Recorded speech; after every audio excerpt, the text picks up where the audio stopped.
Good morning and welcome to episode 57 of a Disney Life podcast. My name is Rachel and I'm joined here this morning by my co-host Missy. How are you, Missy? Hi, Rachel, and hello, listeners out there. Thanks for being here today. I'm doing pretty great.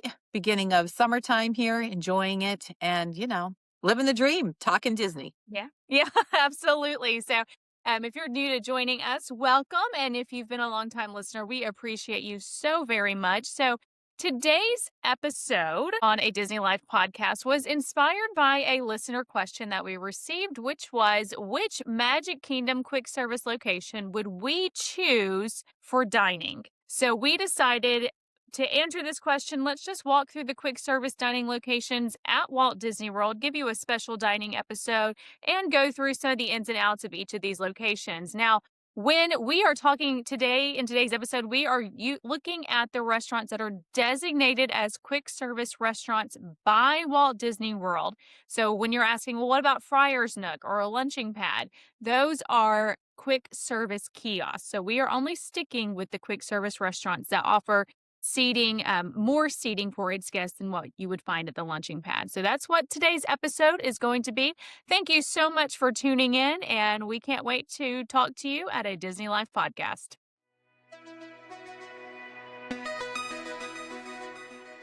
So if you tuned in on episode 56, Missy and I talked about 4th of July celebrations at Walt Disney World, also news, and we mentioned a few rumors too that are taking place. So one thing that I inadvertently mentioned was that several years ago, if you were staying at a resort on the monorail loop, you had to show proof that you were staying there in order to get on the monorail line that stopped at each of the resorts. And as soon as I said that, Missy, I think the next day, rumors started flying about holiday decoration. So can you tell our listeners what appeared online? So, if you haven't had a chance to listen to last week's episode yet, we were actually discussing the new policy that was recently implemented at Disney Springs concerning Disney bus and boat transportation. And it just kind of sparked a memory to Rachel that when she was younger and would visit Disney World, it was required that you had resort credentials to show you were staying at a resort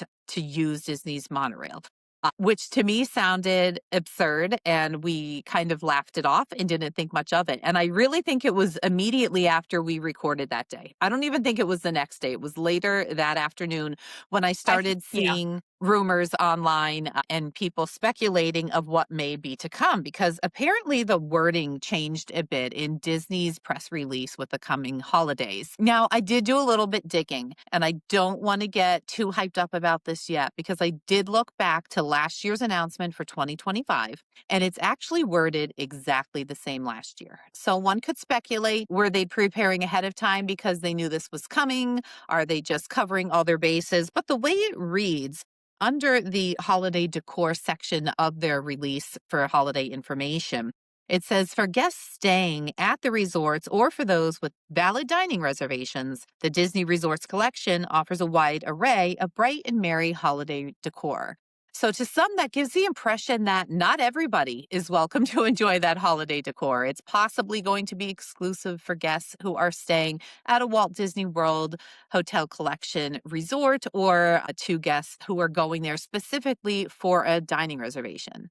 We have seen that at Disney Springs, if you would like to use the transportation to get to a specific place for a dining reservation, your reservation does have to be within 2 hours of the time you're boarding that transportation also. And the effort of that is to keep guests from taking advantage of that 2-hour penalty for cancellations and avoid cancellation by possibly planning to cancel their dining reservation after they board that transportation. So that's where the 2-hour policy for Disney Springs comes into place. So it'll be interesting to see if anything comes of this or if that's just pure speculation and rumor. What are your thoughts, Rachel? Do you think this could actually happen? And is it feasible for Disney to even make this work? So could it actually happen? Again, I do believe that it probably could. And the reason that I say that is Now, this year, we know the gingerbread house is not coming back to the Grand Floridian, and that lobby will get extremely crowded in the evenings and other times of the day. Midday, not so bad, but that lobby would be extremely crowded with people going to see the gingerbread house. And I can understand if I was a guest staying there and you have to access that lobby to get to your building, really, in a lot of circumstances, unless you want to walk all the way around the outside of the building. There's a lot of people you have to fight through just to get back to your room. A lot of people who are not staying at the resort and who just want to go take a look. And hey, I'm guilty of that too. I loved going and exploring at the Christmas decorations and going and seeing everything there. So I think there's part of that with guest complaints. I also do think it's becoming possibly a safety issue and a safety concern. And I remember thinking that on my last trip in May, staying at Disney's Pop Century Resort and thinking, I could just hop on a bus from Disney Springs and get here and walk up to somebody's room where they're staying and not even be a guest here. That would not be difficult to do. So I think there are probably some safety concerns that Walt Disney World is taking into place too. I have not heard of any incidents where that has been an issue, fortunately. I haven't seen anything come out on the press about that, but I think that's probably a factor as well. So could it happen? Yes. Maybe this was an area where they said, well, if we have to implement this, we can say, hey, it's already been in writing before. You need to look at the terms and conditions for everything. But I think the feasibility, that's going to cause a bottleneck there when you're leaving the Magic Kingdom and trying to get up that ramp. So I'm trying to imagine what would be the best way to even check for those. Right, how to even make it work if it's possible. So I guess I would Yeah. say anything is possible. We never know what new policies they may throw at us yet. And it's one of those things that you don't know what you had until it was gone, because we just always took for Yeah. granted all this time that Disney was willing to transport people around to get around their various properties at no charge. I could see both sides of it. It would be a terrible new policy for locals and for guests who are staying off property, vloggers in particular, who spend a lot of times hopping around. I think that influencers like that have done a phenomenal job of getting word out there of all of the things that Disney Resort Collection has to offer. And possibly that has increased the foot traffic and having more people go to experience these things because it's more known than it was years ago. The internet does that with everything, obviously. Not saying it's a Yeah. bad thing. I'm just saying that, that's the reality of what happened. It's very, very rare for me to be in Orlando and not be staying at a Disney World hotel. I've been able to come up with a handful of situations that I could possibly find myself in that it would impact me. But honestly, for the most part, I'm primarily a Walt Disney World Resort guest when I am staying there. So, it does. If the policy is what it's rumored to be, it would not impact those people. It would only be people who are staying at off-property hotels or who live nearby and are not staying at any hotel in the area. I could see how it may work if they stop you to have you scan at the bottom of the ramp entering the monorail. Of course, you're already going through security at the resort hotels prior to boarding the monorail. So they could pretty easily implement it there and have somebody Mhm. scan. I can't imagine it'll be the type of thing that every single person scans, like when you're using FastPass. I think it'll be more like an early entry type situation. Like, there's yours. You have four guests. All right, those four people are with you. Great. Yeah. Probably a little more relaxed thing, maybe a deterrent more than anything, Mhm. just to try to get crowds under control. I don't know. Time will tell on it. I don't love the policy, but I also don't hate it because it is one of the benefits you have of being a Disney World Resort guest. When you're paying to stay at one of the hotels, you're paying to be in that bubble and to have your transportation included. When you buy just a park ticket or an annual pass, you're paying for that ability to enter the parks. It doesn't necessarily qualify you. It definitely doesn't say anywhere in writing that the annual pass entitles you to be able to use their transportation. That's not written anywhere. And, that could be a real setback for a lot of people. I'm certain there are ways you could work around it. We could sit here all day long and hash out, well, what if this and what if that? And maybe we will do that when the time comes that it's actually implemented, if that happens. But at this point, I guess we just wait it out to see. And I can't believe that the insane thing you said to me last week almost instantly became true once we finished recording. Right. That please don't throw anything else like that at me again. I really couldn't Yeah. believe it. We said here many times, Rachel and I keep this very authentic. We have not talked through a lot of this. We did talk about this last week because I was so stunned when I heard this. I just had to immediately contact her and say, what kind of sorcery is this here, Rachel, that you Yeah, have pulled? what did you learn? How did you do this to us? But I don't know. We'll see how it goes. And of course, it's not just the monorail we're dealing with. It's the ferry boats going from Magic Kingdom Yeah. and it's the Skyliner. So when you're dealing with the Skyliner, I guess it would be the same type of thing when as you're approaching the Skyliner stations before you enter the queue, do we have the ability to have a cast member stationed there all the time to check your credentials and see if you really belong there? I guess you could. I just can't imagine it's really worth the cost of having somebody do that. But maybe they're losing a lot more at this than Right. we realize. I mean, Yeah, and, it could be very simple, like you said. I would imagine it would just be scan one person's per party and make sure that they're staying, and then, just wave the group on. That's kind of what they do, for early entry, those sorts of situations where they just wanna make sure you're supposed to be there. And I do think a big deterrent I think a lot of this also stems from several years ago when there was that awful time period when the resorts were charging for parking. People were trying to find, "How in the world can I get around this in any mhm. sort of situation?" And so people were suggesting parking at Disney Springs, and that is a no-no. Disney Springs says you cannot park here overnight. I don't know how many cars were towed during that time period, but you're not allowed to do that. And of course, we heard stories of people for years when there was such a rush to get to, let's say, the Magic Kingdom early with transportation, that were making mobile orders at the Contemporary Resort to go over there and park and then just walk over to Mhm. the Magic Kingdom and forget their mobile order. And Disney really has cracked down on those things lately. And I understand that. And I will lament, the Disney's Contemporary Resort can get very crowded because you have Chef Mickey's there, which seems to be for people with young children the place that they want to eat. And I get that and I understand that. I ate there on my last trip. We were staying at Disney's Pop Century Resort, but we did go over from the Magic Kingdom one afternoon to have dinner at Chef Mickey's. Having a stroller is such a difficult task when trying to get Mhm. on and off the monorail because you only have one elevator servicing that area and you have to wait for every stroller, every scooter, every Yeah. mobility device It to is be able to not a access the generously elevator. sized elevator either. I mean, No. I have seen times that families have needed to break up and, send the stroller and mom or dad, and then everyone, the kids and grandma and grandpa, let's take the escalator down because it is not a very large elevator there either. So I could Yes. definitely see some congestion there in specifically in that contemporary setup. Yes. Well, and I've seen it too at we've talked about Disney's Polynesian Resort when we did our episode on Ohana that sometimes there is a line to access the elevators. There's more elevators there, but since when you go into the Great Ceremonial House from the monorail, you're going up on the upper floor. Now Ohana Mhm. is on the upper floor, but a lot of people like to go down to the lower floors, and there's a lot of congestion there. I really don't experience it at Disney's Grand Floridian Resort as much as I do the other ones for the elevator congestion, but I wonder if some of this is to help alleviate those issues too, because Disney knows those are popular resorts and they were not built to handle and accommodate all of these things. The Contemporary, I've stayed there growing up, just about every single trip we stayed there.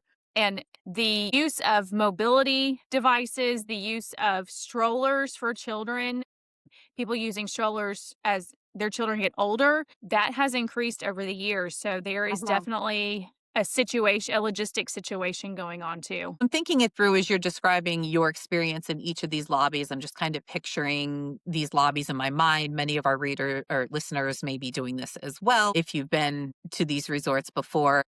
But picturing the way that the security is set up at each of these, at the Polynesian and Grand Floridian, I'll say, because you've covered the Contemporary, it would be Mhm. a royal pain there. I don't remember ever being at the Grand Floridian or the Polynesian and having security backed up for more than a couple people. You might have a few people going Yeah. through and, oh, you need to stop and somebody needs to be checked, but it's not the type of thing that usually causes congestion. I don't ever remember being held up and needing to wait inside the doors at the Grand Floridian to get ahead those few steps until the entrance for security. So right now that seems to go really well, very streamlined.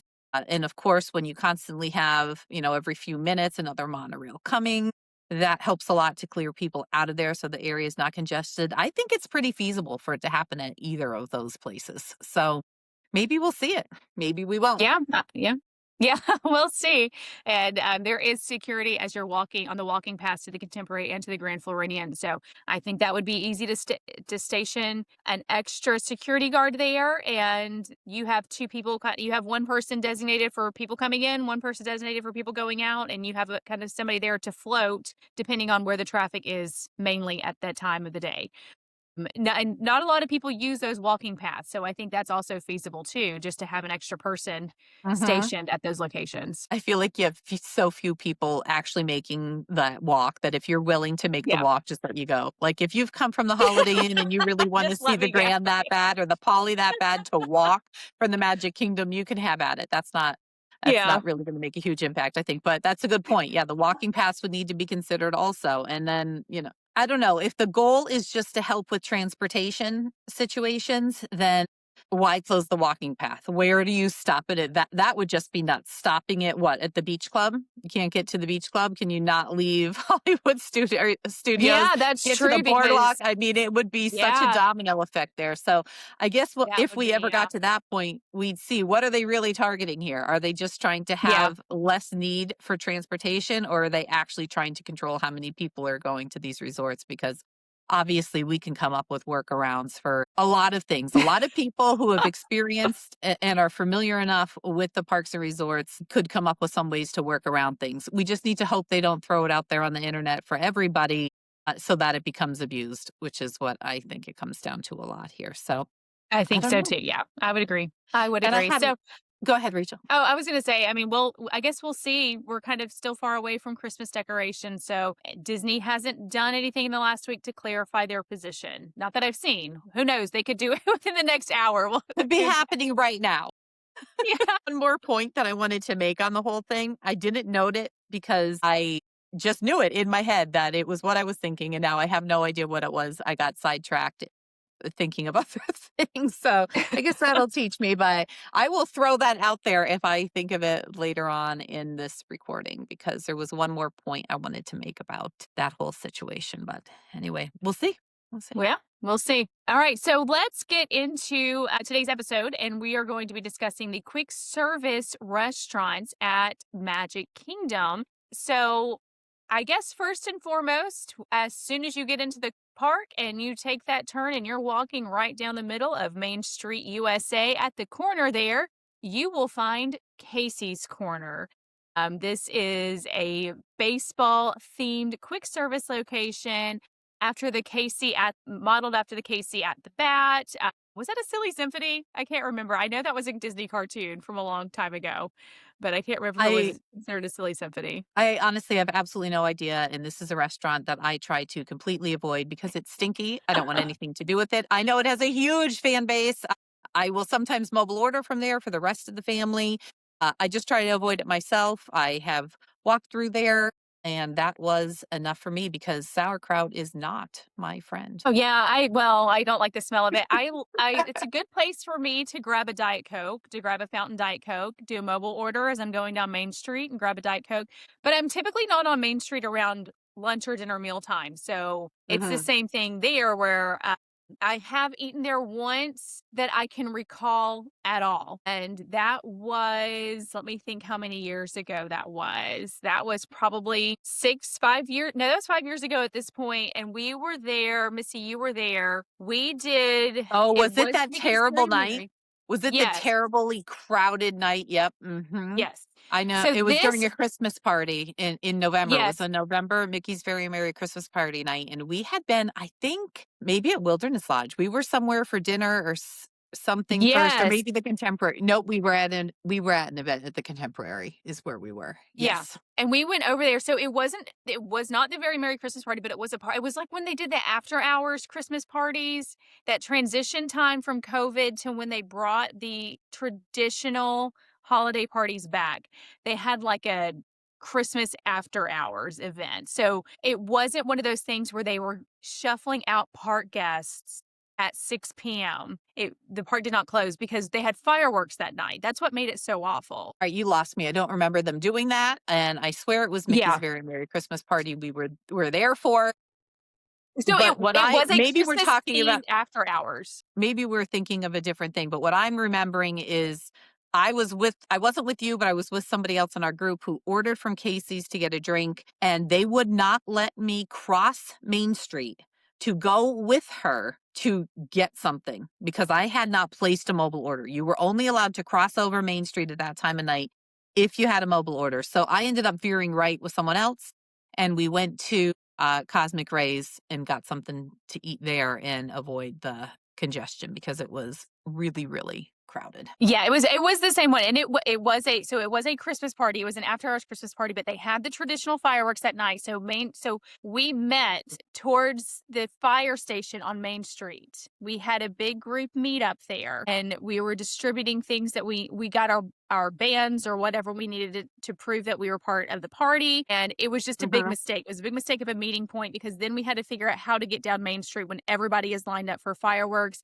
So Heidi, who has been on our show before, she and I went over to Casey's because we had not had anything to eat because we did have an event at the Contemporary and we had to stay over later and we didn't have time to go get something to eat. So we were trying to go to Casey's Corner and it was awful. You can walk through the Emporium to get there, and we did do that. But once we got our food, there were some tables inside, and there were people who were just sitting there who had no food, had no drinks, had nothing.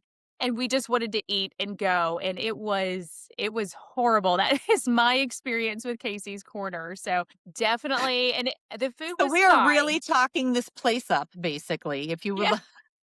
here's the thing with Casey's: if you're in the Magic Kingdom and you want a hot dog, go there. Otherwise, let's move on to all of the other places that are probably far better. Yeah. And if you go there, be mindful at the time because if fireworks are starting soon, I remember my sister-in-law telling me that she watched some poor guy walk out of Casey's Corner with a tray full of food, and he Uh, couldn't find his family because so many people had gotten there for fireworks, so he just stood there the entire time holding a tray of food during the fireworks, and I that would be miserable, so please be mindful of your time.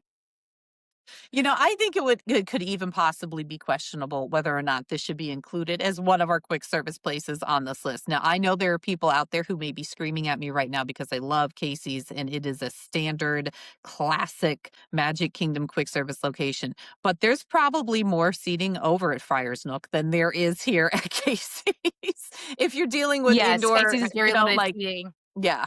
Yeah. So or something undercover or something actually confined there. It is because so many people tend to sit there just to try to claim a view of the castle that it gets taken away from the restaurant. That's what makes it busy. Mhm. I don't really dislike anything about Casey's other than the stinky sauerkraut smell. Again, just not Yeah. for me. The rest of my family loves it. It's my problem, not that being said, when we first got the listener question about where to eat in the Magic Kingdom, funny enough, my first thoughts were resort hotels. So I guess that could really come into play here with this new policy we're talking about as well, because our procedure has always been to take an afternoon break from the Magic Kingdom and head to a resort hotel because I don't really love any of the quick service options at Magic Kingdom, but there are others. So we'll continue to There talk about are. them.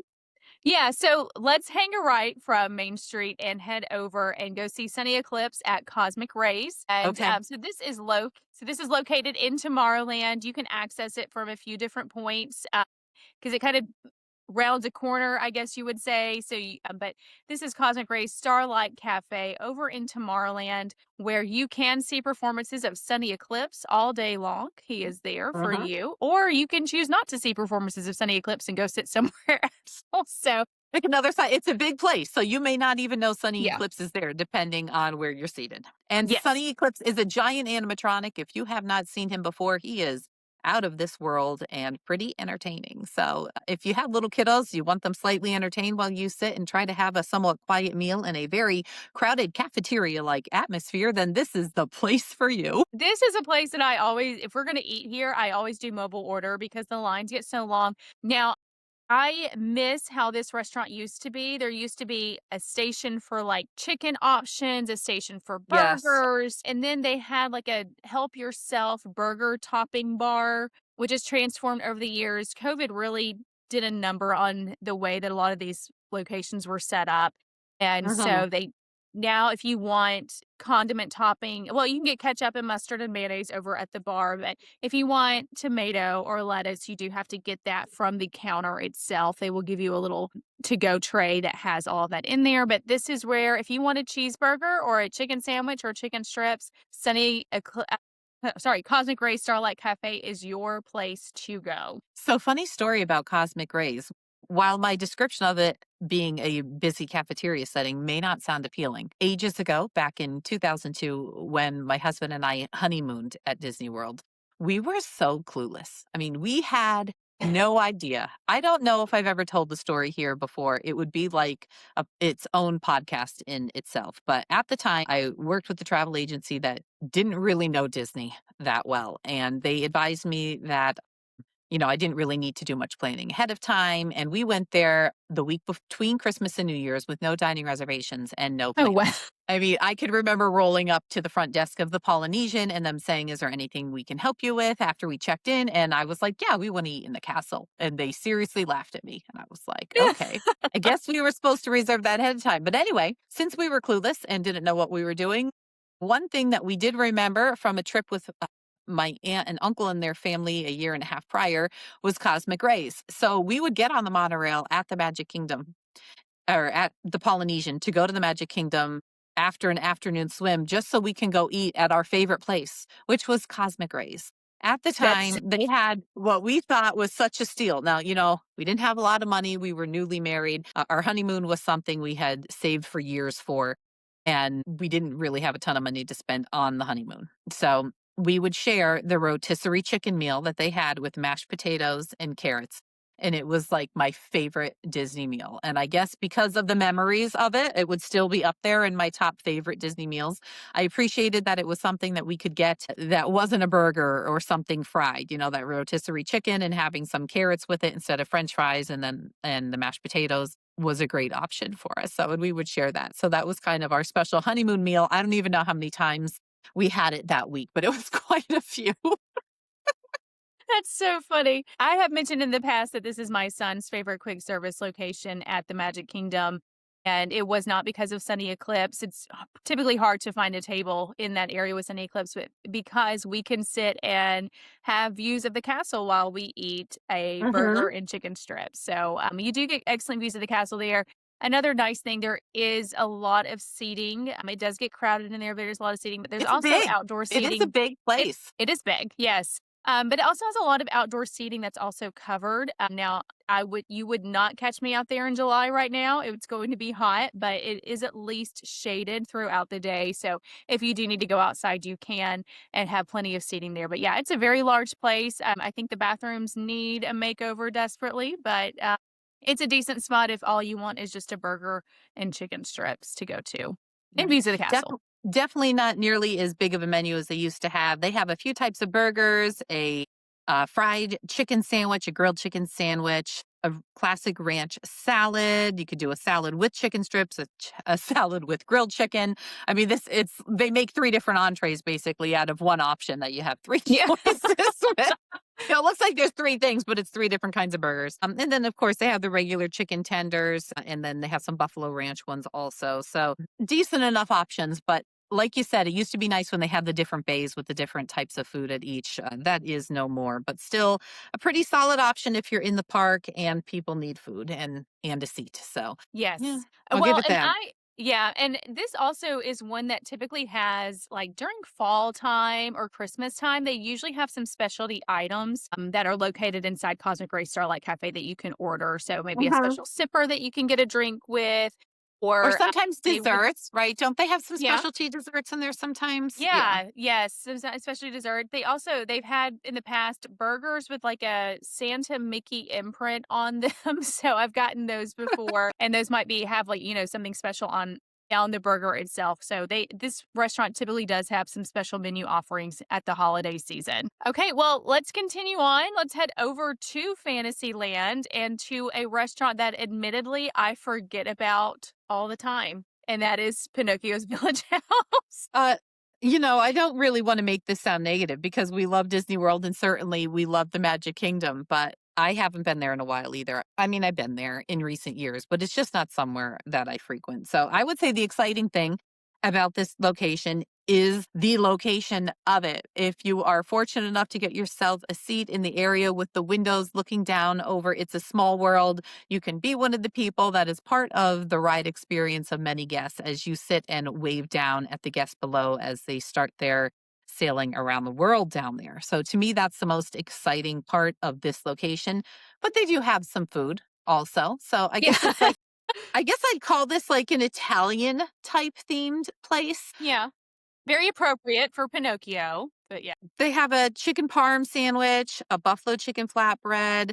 They have some lemon pepper parmesan chicken strips, which I have never had. I didn't realize they had them until I saw this menu. Have you had them? I wonder if they're any good or if they're nah. Like, what do I'm you not think?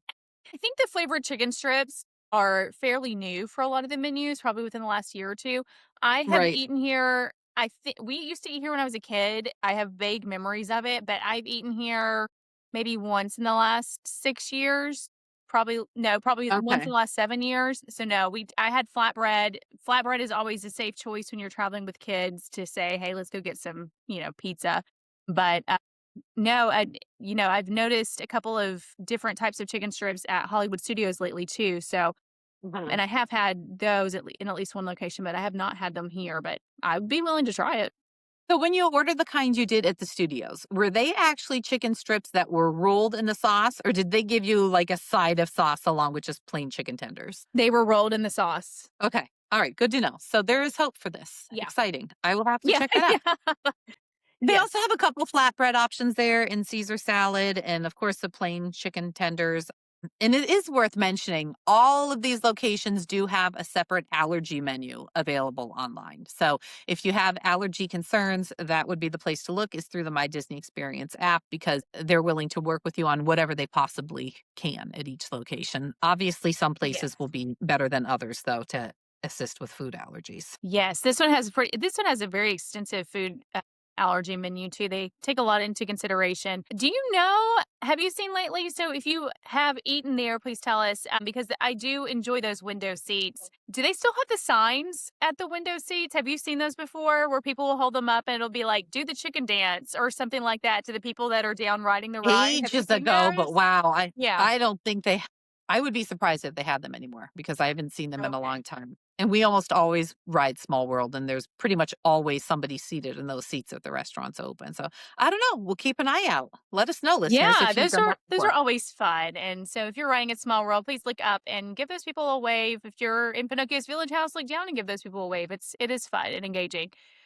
Okay, continuing on to what I would say is probably my top personal choice at the Magic Kingdom. As you are walking out of Fantasyland over towards Liberty Tree, that area there where Liberty Tree Tavern is, and the actual tree that they have located there, you will find Columbia Harbor House located in Liberty Square. Yes, Liberty. I was wondering if you're going to get to Liberty Square. You said I was Liberty a gonna get lot to of Liberty times. Square eventually. I just kept thinking of everything Liberty-wise, but not Liberty Square. But yes, Columbia Harbor House is You located. even mentioned the Yes. Liberty Tree. Barely anybody ever talks about the Liberty Tree. I'm like, where is she going with this? I didn't want to cut you off. But okay, you eventually got there. Yes, in Liberty Square, we do have Columbia Harbor House. There are a couple things I think this restaurant has gotten well known for. One of them being the additional seating they have in the upstairs. I've seen it mentioned many times online, and it seems to have been a best kept secret that's gotten out. There is an entire upstairs of Columbia Harbor House. Many people aren't aware of it, so they'll crowd downstairs first, or they may just not want to make the effort of going up the steps. But there is an entire upstairs full of seating. A lot of it is near windows. You could sit near a window, which is pretty cool that you could look out into the Liberty Square area. That's where the Haunted Mansion is. The former Liberty boat was there. So I guess now you would just be looking out at potential as construction.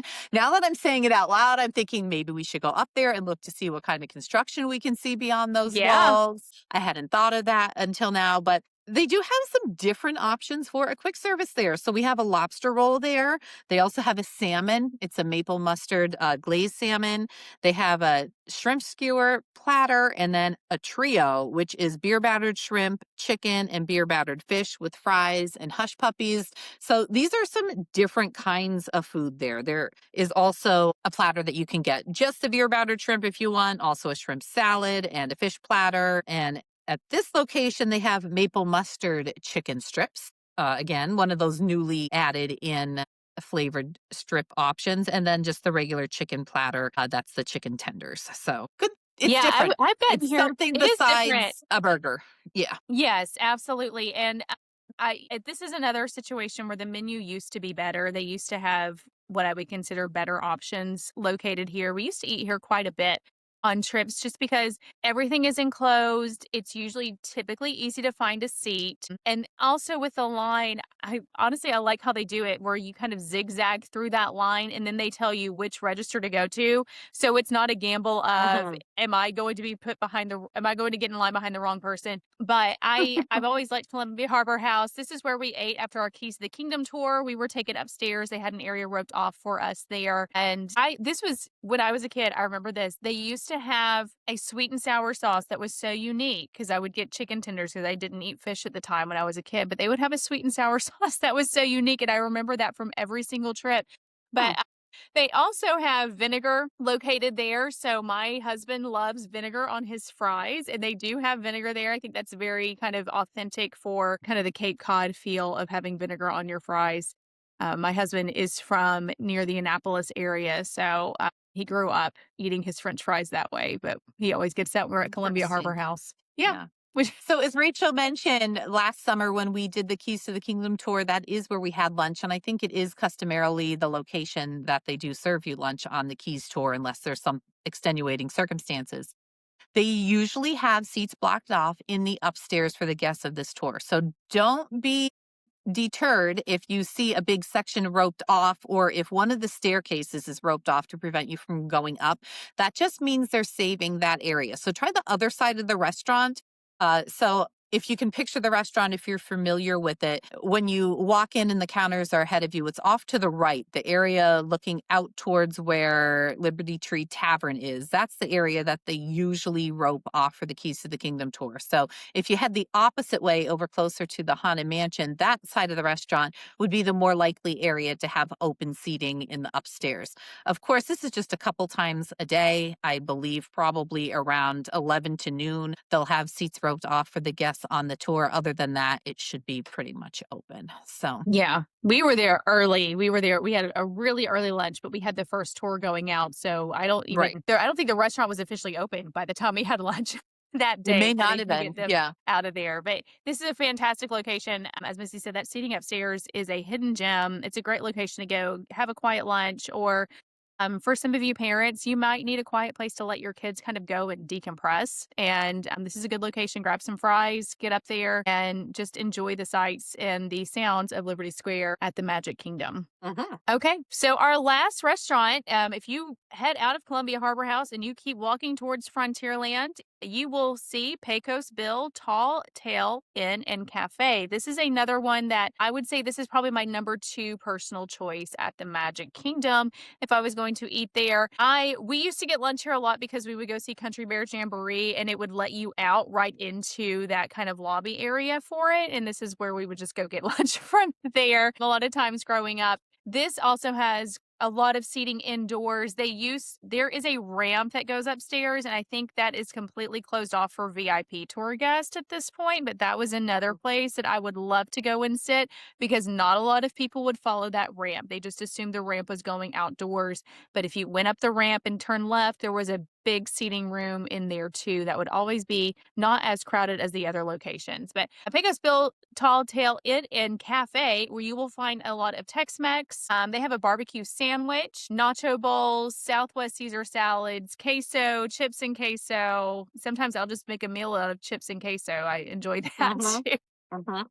This one has also changed throughout the year. They used to have like a taco trio. That was one of my favorite things to get. You could kind of customize between pork and beef and chicken, a taco trio, but that is no longer on the menu, which kind of makes me sad. Yeah, now you can there's several create your own nacho bowls, rice bowls, or even Caesar salad. So that has changed too pretty recently that they've I changed these think the bowls are menus. probably a pretty popular option though, because they're pretty customizable that you can get what you want. And That's helpful to a lot of people, especially with different dietary restrictions and food allergies. So that's a good place to Yes. go. You want to be able to pick and choose what you're having. So again, I believe there is mobile order there, correct? I think there's mobile order at everywhere we discussed today. Maybe, maybe not. I'm You trying to seem think. I confused. know there is at Pecos Bills because I've utilized it there before. I know there is Mm-hmm. at Casey's because I've utilized it to get a Diet Coke before, and at Mm-hmm. Casa Ray's. I'm Columbia Harbor House is the only one that I'm kind of iffy on. Trying to think. I feel like I must have done it there before, but maybe not. There are a couple, while we think about that, there are a few other options that you can mobile order, but again, we're not counting them as quick service restaurants because they're not really places you go and sit down. And a lot of people may consider Joffrey's to be a quick service, but it didn't make the cut because that's just really grab and go stuff. It's not really anything that you're going to go and sit down and eat. But you could also mobile order at the Main Street Confectionery, but we are not counting that as a restaurant either. Although there have been times back in the day I could remember going to the confectionery to get a caramel apple with nuts, and it would be really all I wanted for lunch. And, Yeah. you know, being able to mobile order that now, that would have been helpful back then because the lines could get so long. But Okay, so uh, mobile order is available at Columbia Harbor House. I can confirm okay, that it is I thought available so. there. I thought so. So it may be silly for us to backtrack and point this out now, but our original question from our listener was what our choice would be of a quick service location in the Magic Kingdom. I'm just going to make a big guess here and say Rachel would also choose Columbia Harbor House. That would be my choice. Is that your go to there, Rachel? Yeah, it is, and I for a big reason, it's not because the food is spectacular, but it's quiet. I like that. I Mhm. like to have a place just to kind of go and relax in the middle of my day and enjoy a meal, so that's why. And there's a lot of different areas to sit in, even if you go into a room and it's pretty crowded, just walk into another room. So there's a lot there that you can go and find different seating at. And this may be an episode for another day, but if you are looking to leave the Magic Kingdom and visit a nearby resort hotel for lunch, you do have a few options there with Contempo Cafe. You've got Gasparilla Grill and Captain Cook's over at the Polynesian. So places outside of the park are still options at this time. So don't let rumors keep you away from experiencing the hotels at this point by any means, because it's still available for all. So I think that will wrap it up with our quick service chat about the Magic Kingdom today. I think so.